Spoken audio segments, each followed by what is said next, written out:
mga customer, bakit ang tagal? Ano ba to? Super Bowl. Super Bowl of China, no 1 hour waiting. Dumating din.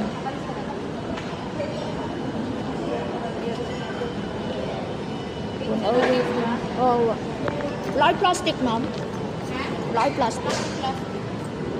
Paano, matutunaw to siguro, no? Ito nilagayan namin. Grabe naman to, wala man na plastic. Bumabagyo pa naman, pero ito lang. Sige, pwede na garbage bag, ma'am, basta hindi pa basa. Pagdating sa drop-off, tanggalin ko na lang. May trash liner. Si ano eh, kaysa mabasa to, kawawa tong order ng customer pag ganito lang to, diba? Plastic, papel. Kahit ano sana parang ganun eh, pwede na yun eh. Pero yung papel lang mamaya, lusaw talaga yan. Yate. Pwede na yan, basta tuyo pagdating doon.